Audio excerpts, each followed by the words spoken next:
الحمدللہ رب العالمین والصلاة والسلام علی سید الانبیاء والمرسلین اما بعد فاعوذ باللہ من الشیطان الرجیم بسم اللہ الرحمن الرحیم ربنا آتنا فی الدنیا حسنۃ وفی الآخرۃ حسنہ وقنا عذاب النار صدق اللہ العظیم۔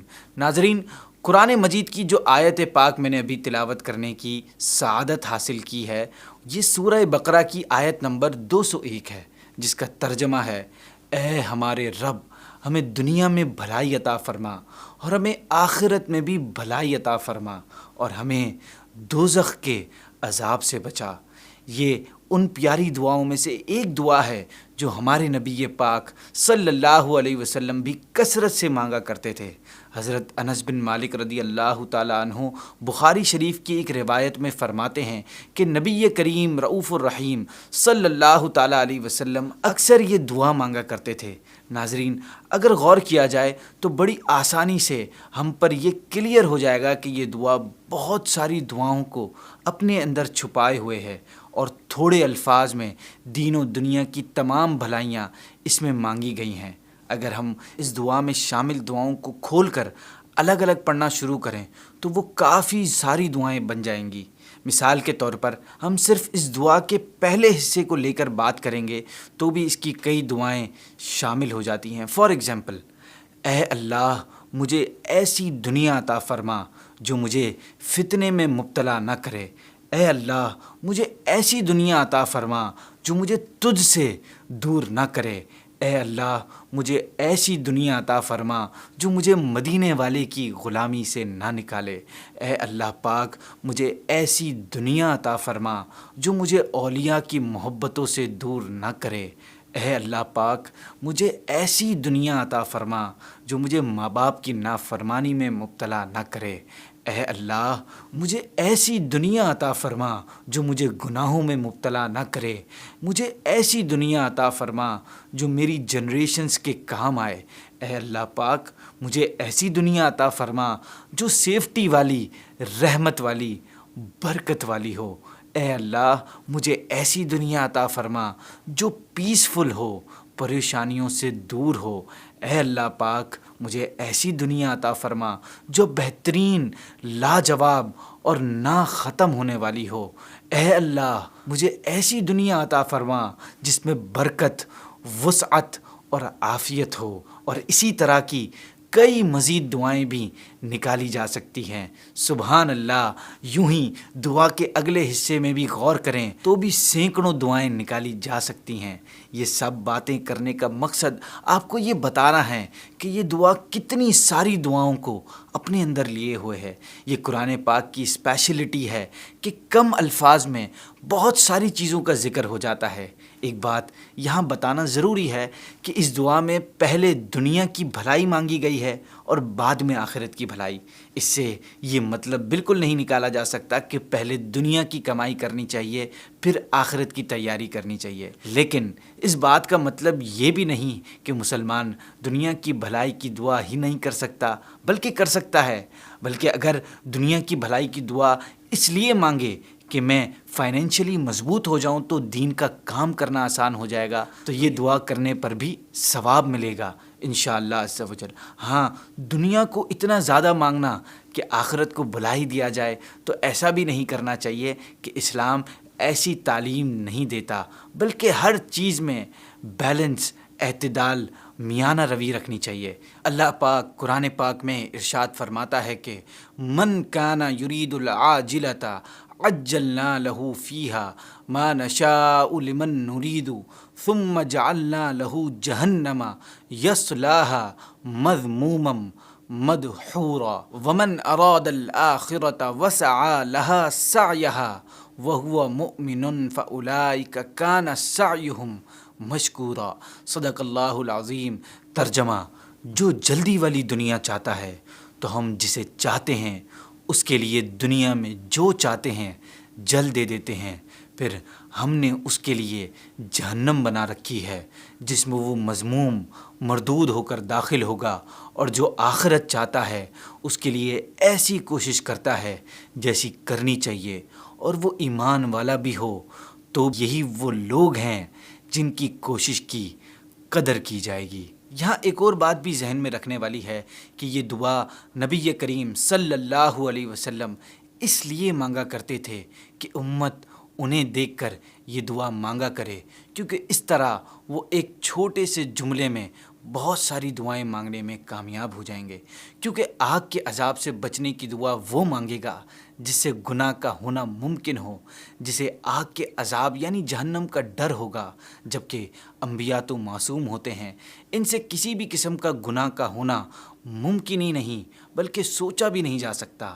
اور ہمارے نبی پاک صلی اللہ علیہ وسلم تو انبیاء کے سردار بھی ہیں، آپ کی شان کی بات تو نرالی ہے، اس لیے جب کسی نبی سے کوئی گناہ یا نافرمانی کا ہونا ممکن نہیں تو ان سردار اور اللہ پاک کے محبوب صلی اللہ علیہ وسلم سے کیسے ممکن ہوگا؟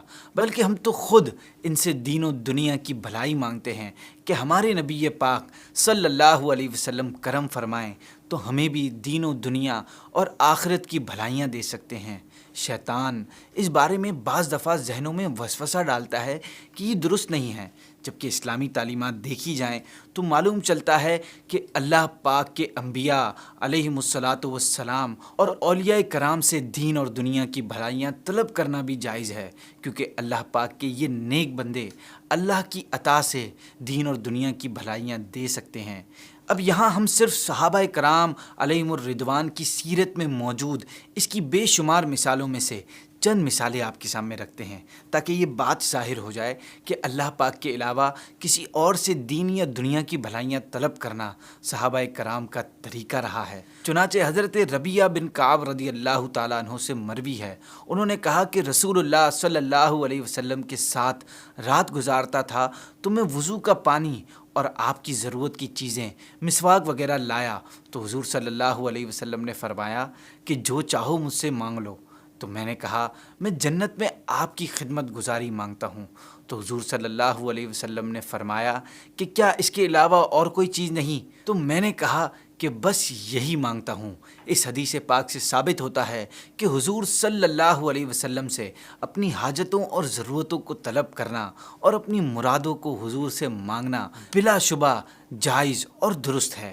یہ بھی ثابت ہوا کہ اپنے کسی امتی کو جنت عطا فرما دینا یہ حضور صلی اللہ علیہ وسلم کے اختیار میں ہے، ورنہ حضور حضرت ربیعہ رضی اللہ تعالیٰ عنہ سے فرما دیتے کہ جنت دینا میرے اختیار میں نہیں ہے، مگر آپ نے یہ نہیں فرمایا بلکہ ان کی مراد پوری فرما دی، اور نہ صرف جنت بلکہ جنت میں وہ محل جو رب العالمین نے خاص رحمت للعالمین کے لیے تیار فرمایا ہے، حضرت ربیعہ رضی اللہ تعالیٰ عنہ کو عطا فرمایا۔ کیونکہ خدمت گزاری تو جبھی ہو سکتی ہے کہ خادم اور جس کی خدمت کرنی چاہیے دونوں ایک ہی محل میں رہیں، دونوں الگ الگ رہیں گے تو پھر خدمت گزاری کیسے ہو سکتی ہے؟ حضرت عکاشہ رضی اللہ تعالیٰ عنہ نے بارگاہ رسالت میں عرض کی، یا رسول اللہ آپ دعا فرما دیں کہ اللہ پاک مجھے بے حساب جنت میں جانے والوں میں شامل کر دے۔ تاجدار رسالت صلی اللہ علیہ وسلم نے ارشاد فرمایا، اے عکاشہ تو انہی میں سے ہے۔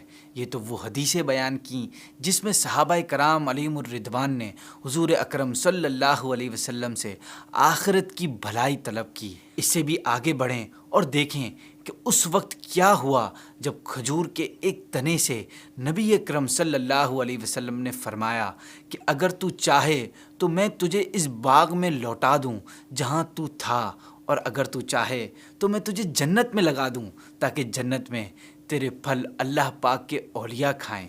تو اس تنے نے عرض کی کہ مجھے جنت میں لگا دیں۔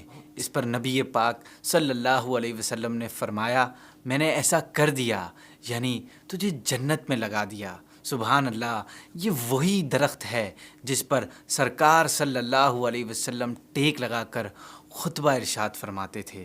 اسی طرح غزوہ خیبر کے موقع پر ایک صحابی کی پنڈلی پر چوٹ لگ گئی اور وہ بارگاہ رسالت میں حاضر ہو گئے تو رسول اللہ صلی اللہ علیہ وسلم نے ان کی پنڈلی کو درست کر دیا۔ یوں ہی ایک بار مدینہ منورہ کے لوگ سخت قحط میں مبتلا ہو گئے، بارشیں نہیں ہو رہی تھیں، خوراک ختم ہو رہی تھی، جانور کمزور ہو رہے تھے، تو مدینے کے لوگوں نے حضرت عائشہ صدیقہ طیبہ طاہرہ رضی اللہ تعالی عنہا سے اپنی بدحالی کی شکایت کی۔ آپ رضی اللہ تعالی عنہا نے فرمایا، حضور اکرم صلی اللہ علیہ وسلم کی قبر مبارک کے پاس جاؤ اور اس سے ایک روشن دان آسمان کی طرف اس طرح کھولو کہ قبر انور اور آسمان کے درمیان کوئی پردہ حائل نہ رہے۔ راوی کہتے ہیں کہ انہوں نے ایسا ہی کیا۔ اس کا کھلنا تھا کہ پھر اتنی زیادہ بارش ہوئی کہ خوب سبزہ اگ گیا، اونٹ اتنے موٹے ہو گئے کہ جیسے چربی سے پھٹ پڑیں گے، اور آپ دیکھیں گے کہ اس کے بعد کئی بار سبز گنبد دوبارہ تعمیر ہوا، مگر حضرت عائشہ صدیقہ رضی اللہ تعالی عنہا کے قول کو سامنے رکھتے ہوئے ہر دفعہ اسی جگہ پر ایک کھڑکی رکھی گئی۔ اب بھی اس کھڑکی کو گنبد خضرا پر بنا ہوا دیکھا جا سکتا ہے۔ اس بات کو سامنے رکھتے ہوئے ہم کہہ سکتے ہیں کہ اس وقت جو سینیریو دنیا میں چل رہا ہے، بیکاز آف کرونا وائرس، پوری دنیا پریشان ہے۔ دنیا کی بڑی بڑی طاقتیں ہار چکی ہیں، ہر جگہ لاک ڈاؤن ہے، روزگار ختم ہو کر رہ گیا ہے۔ مولاي صل وسلم دائما ابدا على حبيبك خير الخلق كلهم مولاي صل وسلم دائما ابدا على حبيبك خير الخلق كلهم محمد سید الکونین وثقلین محمد سید الکونین وثقلین والفریقین من عرب ومن عجم مولاي صل وسلم دائما ابدا على حبيبك خير الخلق كلهم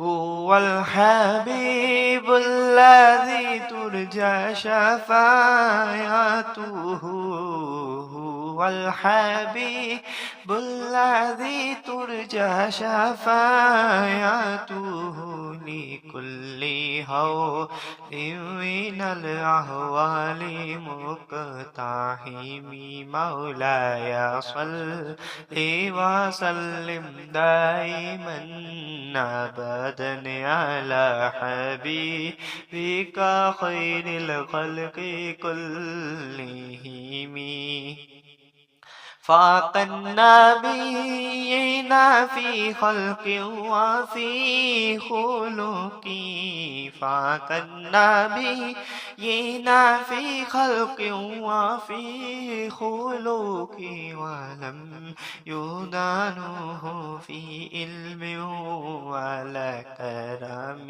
مولاي صل وسلم دائما أبدا على حبيبك خير الخلق كلهم گھروں کے چولہے بجھنے لگ گئے ہیں، لوگ مشکل میں گھرے ہوئے ہیں، پریشانیوں میں مسلسل اضافہ ہوتا جا رہا ہے۔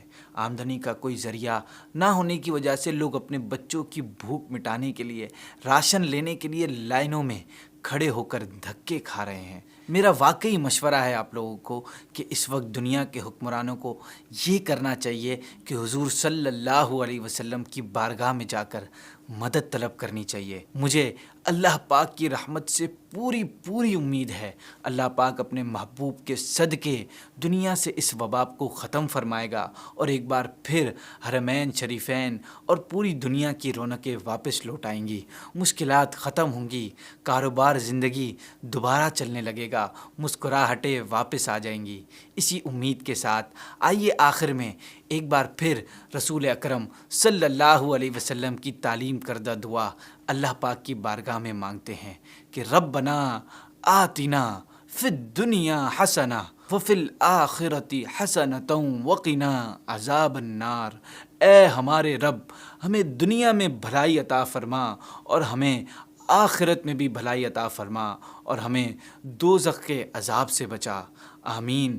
یا اللہ، یہ مسلمان بڑے پریشان ہیں، جلدی سے گنبد خضرا کا دروازہ کھول دے، جلدی سے حرمین طیبین کے راستے کھول دے کہ ہم پھر دوبارہ تیرے محبوب صلی اللہ علیہ وسلم کی بارگاہ میں دوبارہ حاضر ہوں، دوبارہ التجائے کریں، دوبارہ حاضری دیں اور دوبارہ اپنی مرادیں پوری کروائیں۔ مشکلات ختم ہوں گی، کاروباری زندگی دوبارہ چلنے لگے گی، مسکراہٹیں واپس آ جائیں گی اور ایک بار پھر ہم آقا صلی اللہ علیہ وسلم کی بارگاہ میں دوبارہ حاضری دیں گے۔ انشاءاللہ حرمین طیبین کے دروازے ایک اور بار پھر کھل جائیں گے اور پھر ہم وہاں جا کر اپنی التجائیں کریں گے، اپنی مرادیں بھر لائیں گے۔ اسی امید کے ساتھ آئیے آخر میں ایک بار پھر رسول اللہ صلی اللہ علیہ وسلم کی تعلیم کردہ دعا اللہ پاک کی بارگاہ میں مانگتے ہیں کہ ربنا آتنا فی الدنیا حسنہ